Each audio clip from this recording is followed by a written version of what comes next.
성경 공부하겠습니다. 오늘 함께 보실 말씀은 누가복음 23장입니다. 누가복음 23장 26절에서 32절 말씀입니다. 제가 가진 성경으로 신약성경 137면 되겠습니다. 누가복음 23장 26절에서 32절 말씀입니다. 제가 먼저 읽고 교독하겠습니다. 그들이 예수를 끌고 갈 때에 시몬이라는 구레네 사람이 시골에서 오는 것을 붙들어 그에게 십자가를 지워 예수를 따르게 하더라. 또 백성과 및 그를 위하여 가슴을 치며 슬피는 여자를 품으려 따라옵니다.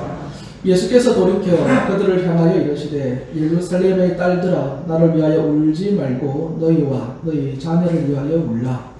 보라 나의 은혜는 사람이 나를 인자하지 못하느니라 세상이 못하느니라 우리를 못하느니 복이다. 그때에 사람이 산들을 대하여 우리 위에 무너지라 하며 작은 산들을 대하여 우리를 덮으라 하리라. 그러나 외로워서 자녀는 나를 향하여 그에게 되고 같이 읽겠습니다. 또 다른 두 행악자도 사형을 받게 되어 예수와 함께 끌려갑니다. 아멘. 우리 앞뒤 좌우로 한번 인사하도록 하겠습니다. 잘 오셨습니다. 우리 한번 인사하도록 하겠습니다. 네, 날이 굉장히 좋습니다. 날이 굉장히 좋아서 벚꽃은 좀 떨어지긴 해도 어디 놀러 가기에는 참 좋은 날인 것 같습니다.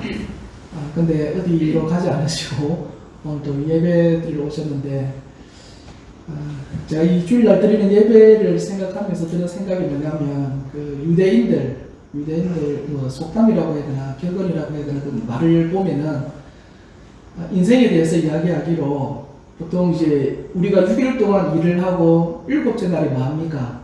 안식일 이렇게 이야기하지 않습니까? 안식한다. 예배 드리러 가는 그 날을 이제 안식일이다 이 얘기를 하는데, 그러니까 6세 동안 일하고 7째 날에 안식하는 거, 그 안식일. 근데 이게 이제 7년 동안 하지 않습니까? 6년 동안 하지 않습니까? 6년을 하고 나면 이제 7년째 다른 그 해를 뭐라고 하는 줄 아십니까? 안식년 이렇게 얘기를 합니다. 안식년. 근데 이제 이 7년을 또 7번 합니다. 그러면 77 하면 얼마입니까? 49년이죠. 49년 해가지고 50년째는 뭐라고 하시냐면 희년이다 이 이야기를 합니다. 그래서 뭐 요즘은 뭐 오래 사시지만 예전 분들은 뭐 50 넘기기가 환갑 넘기기가 쉽지 않았지 않습니까? 그래서 뭐 환갑 잔치도 하고 이래 하셨는데 이제 보통 한 5, 60을 그 시대는 못 넘길 때다 보니까 유대인들 사회에서는 인생을 이야기할 때에 안식일과 안식년과 희년을 보내고 그 다음에 영원한 안식의 처소인 하나님의 나라에 가는 것이 인생이다. 이렇게 이야기를 합니다. 그래서 우리가 사실 이 주일날 와서 예배 드리고 있는 것이 어찌 보면은 우리가 영원히 들어가야 될 영원한 안식의 처소 어디겠습니까? 하나님이 계신 천국 아니겠습니까? 그 천국에 들어가기 위한 여행 연습을 우리가 매주일 하고 있다. 그렇게 보시면 될 것 같습니다. 우리가 그런 믿음으로 매일 한 주 한 주 드려지는 예배가 하나님 앞에 더 성실하게 또 하나님 보시기에 합당한 예배가 될 수 있기를 바랍니다.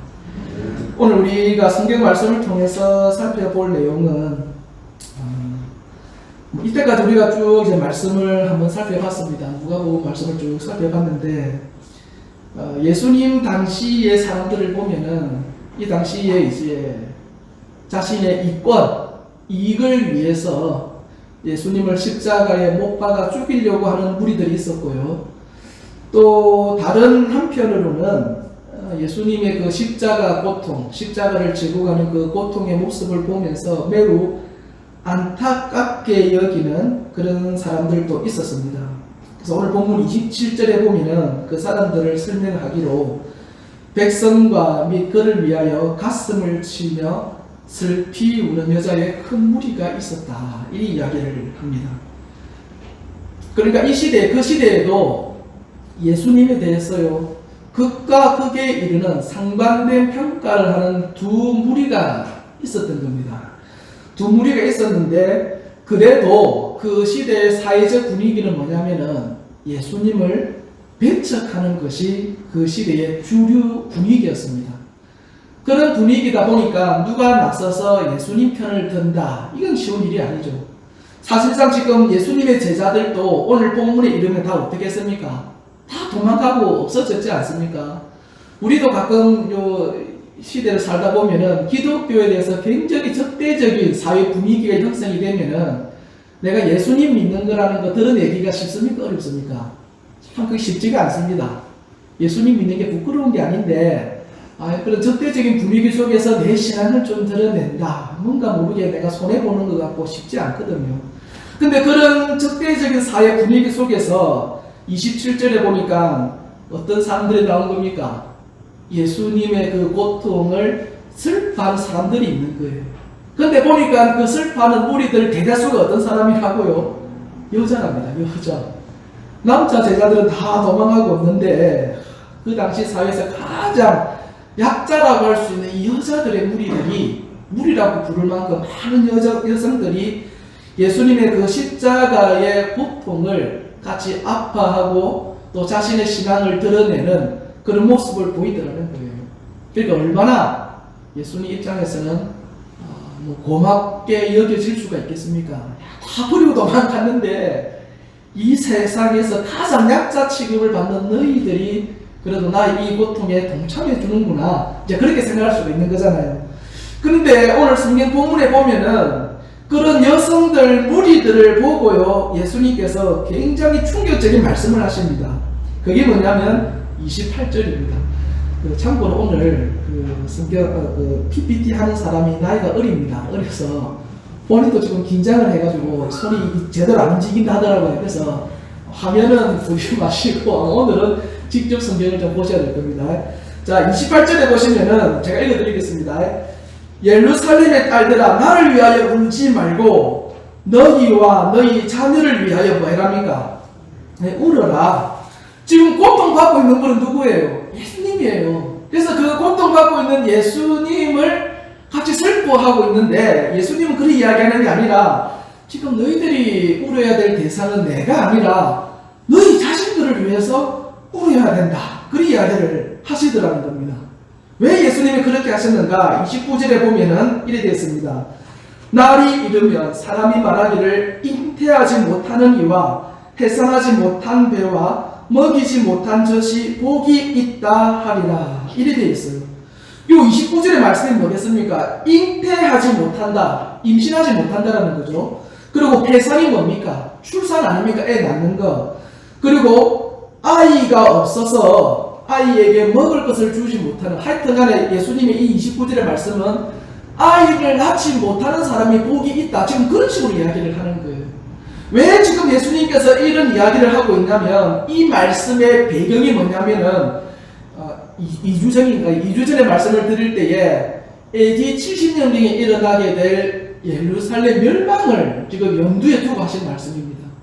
앞으로 예루살렘에 엄청난 반란의 무리들이 반란을 일으키게 될 것인데, 그 반란을 진압하기 위해서 로마에서 엄청나게 많은 군사들을 보내게 될 것이고, 또 그 로마와 반란군과의 싸움을 통해서 예루살렘 성은 어떻게 됩니까? 초토화 되는 거예요.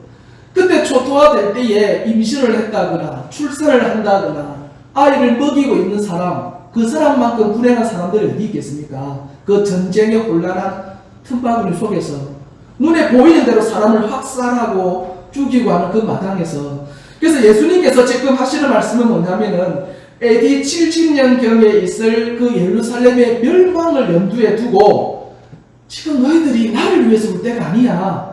앞으로 조만간에 이 일들이 닥칠 건데 그때 너희들이 엄청나게 고생하게 될 거야. 너희들을 위해서 지금 오히려 울고 또 준비하고 예비해야 된다. 예수님께서는 그렇게 이야기하시더라는 겁니다. 그러면서 오늘 성경 구절 조금 더 해석해 보겠습니다. 우리 31절에 보시면은 푸른 나무에도 이같이 하거든 마른 나무에는 어떻게 되리요? 이렇게 되어 있습니다. 여기서 나무는요, 예루살렘 성을 이야기합니다. 그러면 푸른 나무다, 이건 무슨 말이겠습니까? 멸망하지 않은 예루살렘. 그리고 여기 보면 이제 마른 나무, 이거는 뭐겠습니까? 멸망한 예루살렘이에요. 아직 예루살렘 성이 멸망하지 않고 근제하고 있는데도 로마에서 나를 이렇게 대한다. 그럼 나중에 AD 70년경에 예루살렘 성이 멸망을 할 건데 그때에 너희들은 어떻게 되겠느냐? 예수님께서는 이렇게 이야기하시더라는 거예요. 그래서 자기의 고통을 가지고 같이 슬퍼하는 여인들에게 지금 예수님께서는 오히려 그들을 위로해주고 격려해주고 앞으로 일어날 일들을 위협을 하나님께서 지금 경고해주고 계시더라는 겁니다. 자, 보십시오. 자, 여기까지는 오늘 성경 본문을 해석을 한 겁니다. 이해가 되시죠? 성경 해석을 했습니다.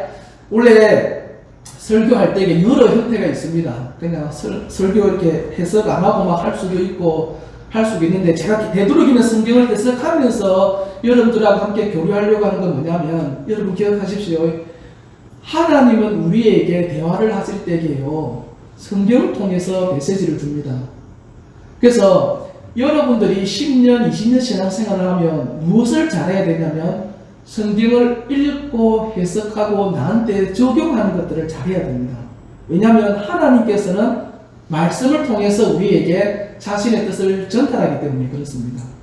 그래서 따로 우리가 성경 공부 막 이런 시간 만들기보다는 예배 시간 1시간 정도 주어지지 않습니까? 이때 같이 성경 해석을 하면서 이 구절은 이렇게 해석하고 이렇게 하는구나를 배워가는 겁니다.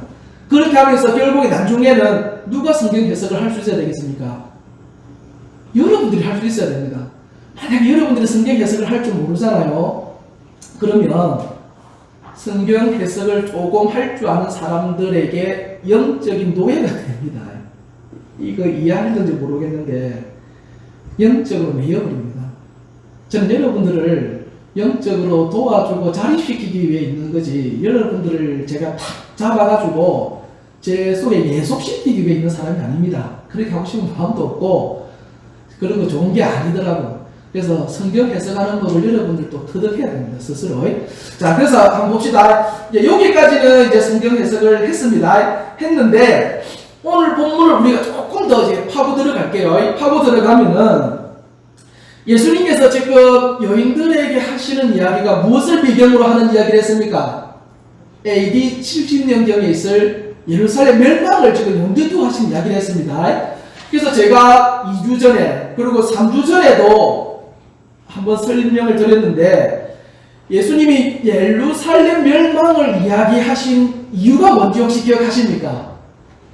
뭘 이야기하려고 예루살렘 멸망을 얘기했습니까?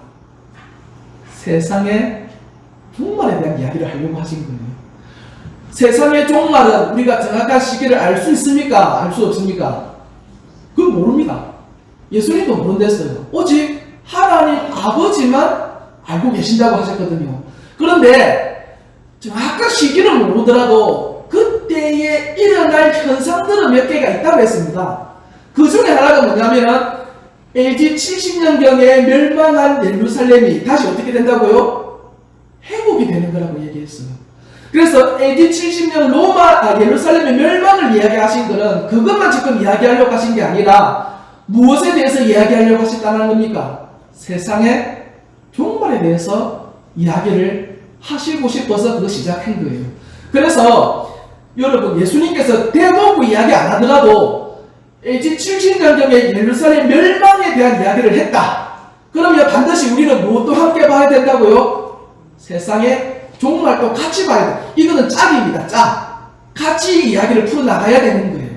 그래서 그러면 오늘 본문에서 예수님께서 예루살렘 멸망을 지금 염두에 두고 이야기하셨다면 당연히 우리는 무엇도 같이 생각해야 됩니까?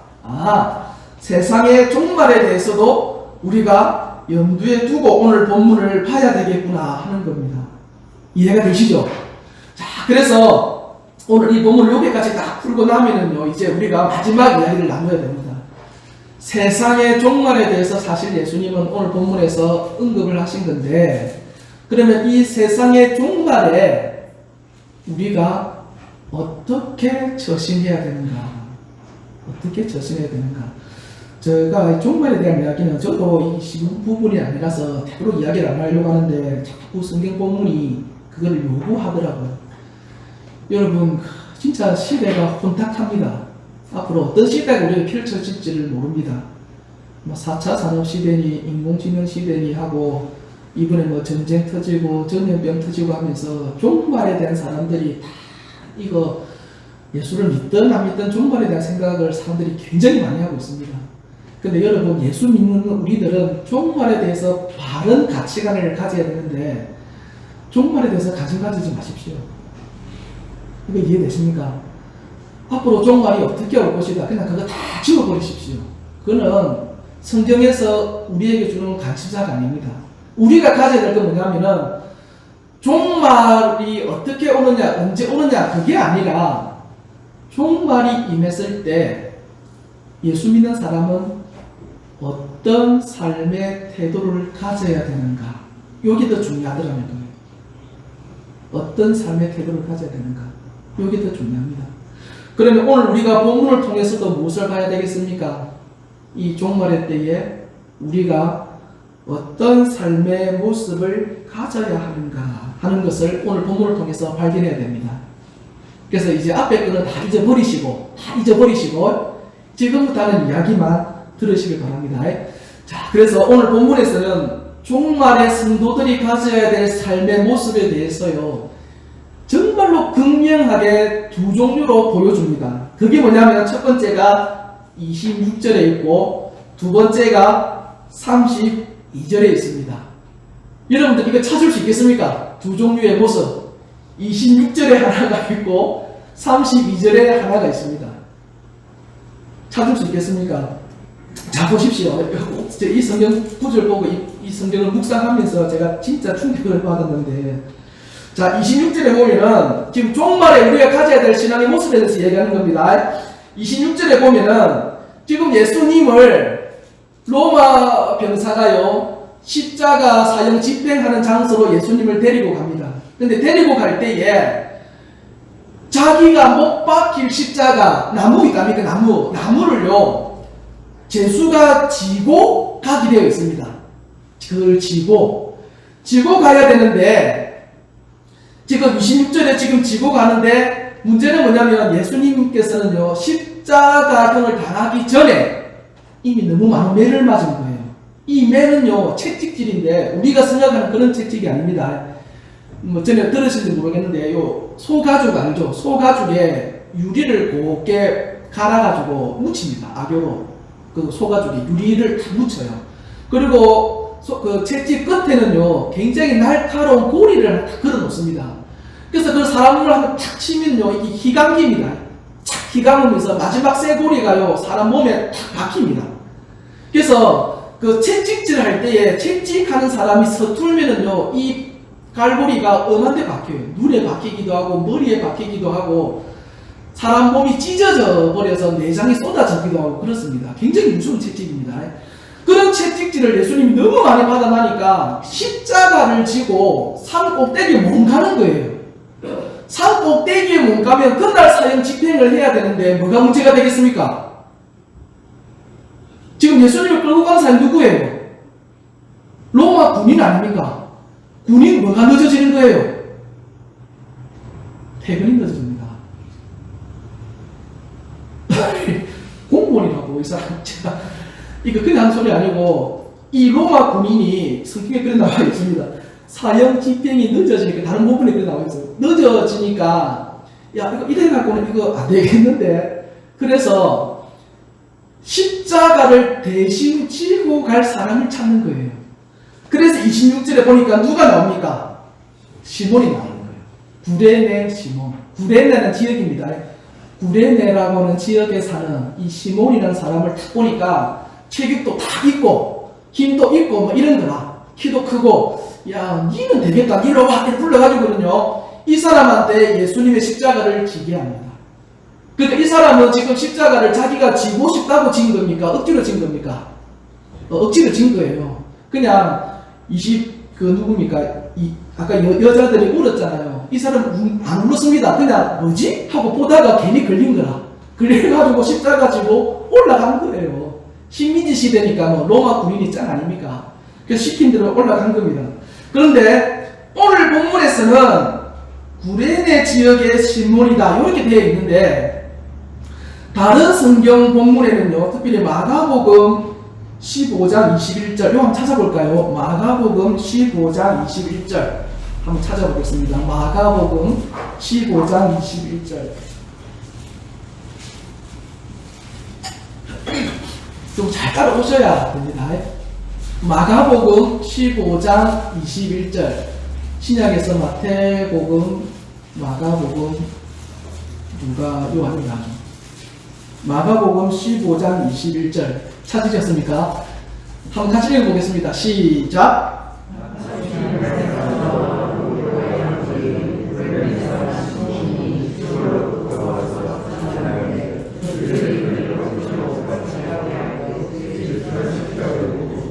예, 보시면은 여기에서는 시몬에 대해서 단서가 좀 더 나옵니다. 그 자녀에 대한 이야기가 나오죠. 누구입니까?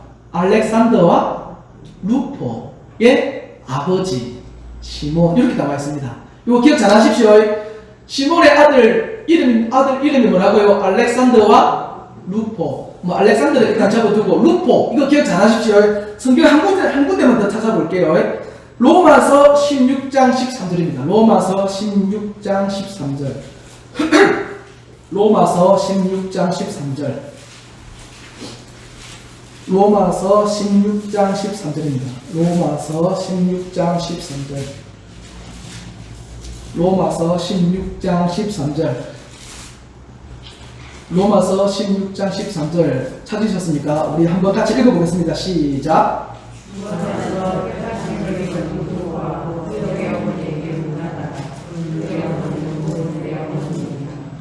아멘. 이거 보십시오. 로마서 16장은요, 사도 바울이 로마 교회의 모든 내용을 다 말하고 난 다음에 사도 바울이 이때까지 사역을 하면서 자기에게 도움을 주고 또 자기에게 힘이 되어줄 사람들에 대해서 막 나열하면서 너희들 이 사람들 챙겨주고 이 사람들을 선히 대해라, 이렇게 이야기를 하고 있습니다. 근데 여기에 보면은 13절에 누가 나오냐면은 루포라고 나와요. 루포. 우리가 봤죠? 루포는 누구의 아들이었습니까? 억지로 십자가를 진 시몬의 아들이에요. 그리고 그 어머니는 누구겠습니까? 시몬의 아내겠죠. 근데 사도 바울은 뭐라고 하냐면 그 루포의 어머니는 누구의 어머니도 된다고 하고 있습니까? 사도 바울의 나의 어머니도 된다. 그러면 이 가족과 사도 바울의 관계는 대충 알고 있는 관계겠습니까? 아니에요. 엄청 친밀한 관계예요. 하나님의 사역을 할 때에 이 가족 전체가 한 명도 아니고 가족 전체가 사도 바울이 사실상 오늘날의 신약교회를 만드는 토대가 된 사람 아닙니까? 그 사람 없으면 신약교회는 없다고 봐도 무방합니다. 왜냐하면 이방인 선교에 목숨을 건 사람이 사도들 중에 사도 바울이 거의 유일무이하다시피 했어요. 이방인 선교를 왜 해야 되느냐 하는 그 신학적인 그 밑바탕도 사도 바울이 만들어 놓은 거거든요. 그래서 사도 바울이 없으면 오늘날 이 시대의 교회는 없다라고 봐도 무방할 정도의 사람인데, 이 사도 바울과 이 시몬의 가족은 관계가 어떻게 하다는 겁니까? 굉장히 친밀해졌다. 다르게 이야기하면 초대교회에 있어서 이 가족은 절대적인 위치를 차지했던 하나님의 자녀들이다, 종이다라고 우리가 볼 수가 있어요. 이해가 되십니까? 어마어마한 사람이 어마어마한 사람. 사도 바울과 이 정도의 친분을 가질 수 있는 사람이라는 거 어마어마한 거예요. 근데 반면에 32절에 보면은요, 또 다른 십자가를 지고 있는 사람이 있습니다. 오늘 본문입니다. 오늘 본문 32절. 오늘 본문 32절. 이거 한번 같이 읽어봅시다. 찾으셨습니까? 같이 한번 읽어보겠습니다. 오늘 본문 32절입니다. 시작.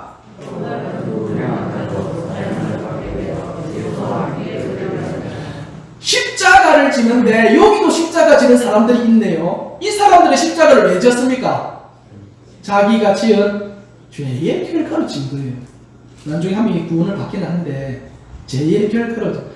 여러분 기억하십시오. 우리가 이 세상을 살아갈 때는요 선택사항이 없습니다. 모든 사람들은 십자가를 지게 되어 있습니다. 십자가를 지게 되어 있습니다. 단지 십자가의 종류가 다릅니다. 예수님의 십자가를 지는 사람이 있고 또 어떤 사람이 있습니까? 자기가 지은 죄의 결과로서 주어지는 십자가를 지는 사람이 있습니다. 그를 피할 수가 없습니다. 사람은 그 십자가를 피할 수 없습니다. 그런데 오늘 본문에서 이 시몬은 예수님의 십자가를 지었습니다. 자진해서 지었나요? 아니요. 그것도 억지로 지은 거예요. 억지로 지었는데 그 결과가 어떠했습니까? 그의 지간 전체 결과가 너무 좋게 나오지 않습니까? 근데 자기의 죄로 지은 십자가를 진 사람은요, 그냥 그리 살다가 끝난 거예요. 그리 살다가. 그럼 이제 우리는 선택해야 되겠죠. 이 종말의 시대에 종말이 어떻게 온다, 그 중요한 게 아니라고요. 우리가 어떻게 살아야 되는가가 중요한 거지. 여러분, 우리는 어떻게 살아야 되겠습니까? 내가 지은 죄의 결과로 오는 그 십자가를 지고 살아갈 겁니까? 아니면 예수님이 우리에게 부탁하신 그 사명의 십자가를 지고 살아갈 것입니까? 그걸 둘 중에 선택해야 되더라는 거예요. 우리 한 번만 더 찾아보고 오늘 이제 마치도록 할게요. 마태복음 11장입니다. 한 번 더 찾아봅시다. 마태복음 11장 28절에서 30절입니다.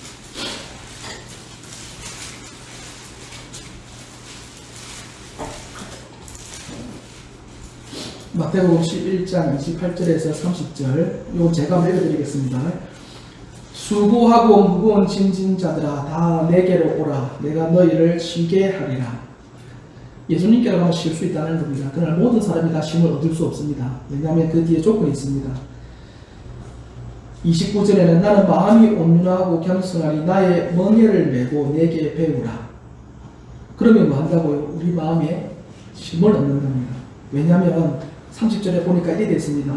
예수님의 십자가는 뭐하답니까? 쉽답니다. 그리고 예수님의 사명은 뭐하다고요? 가볍대요. 내 인생의 십자가 무겁다라는 거예요. 그것보다 예수님이 우리에게 주는 사명의 십자가가 사실상 더 가볍다라고 얘기를 합니다. 그거 지고 가랍니다. 그러면 예수님께로부터는 뭘 얻을 수 있습니까? 예, 쉼을 얻을 수 있습니다. 조금 더 이야기를 풀어야 되겠습니다만은 결론적으로 간단하게 얘기하면 여러분, 예수님께서 이 십자가의 죽음과 부활을 통해서 우리에게 남기신 십자가는 영혼 구원에 대한 사명이었습니다.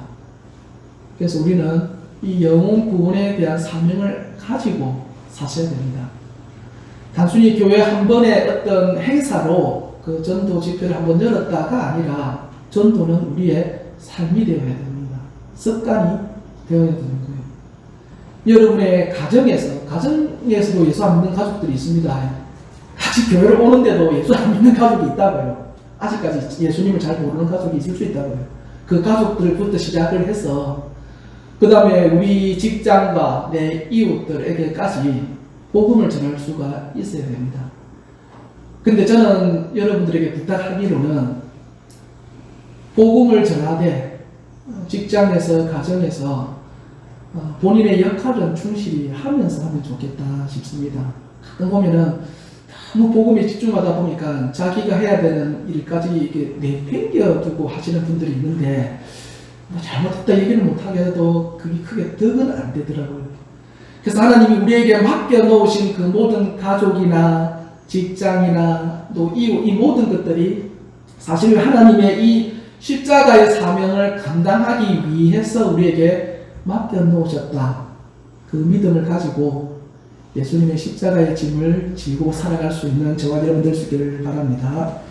함께 기도하겠습니다. 살아계신 하나님 아버지, 우리의 삶의 중심을 지켜주시고 붙들어 주시옵시되 특별히 오늘 말씀과 같이 우리가 마땅히 져야 될 예수님의 그 십자가의 사명을 우리의 삶 가운데 지고 살아갈 수 있도록 은혜 베풀어 주옵소서.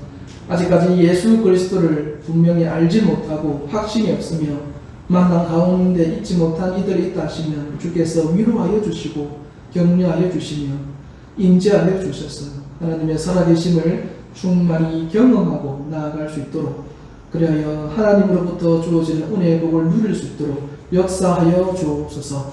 살아계신 예수님 이름으로 기도합니다. 아멘. 이제는 우리 주 예수 그리스도의 은혜와 하나님 아버지의 크신 사랑과 성령의 감동과 교통하심이 오늘 이 자리에 참석한 모든 사람들 머리 위에 지금부터 영원토록 함께 있을지어다.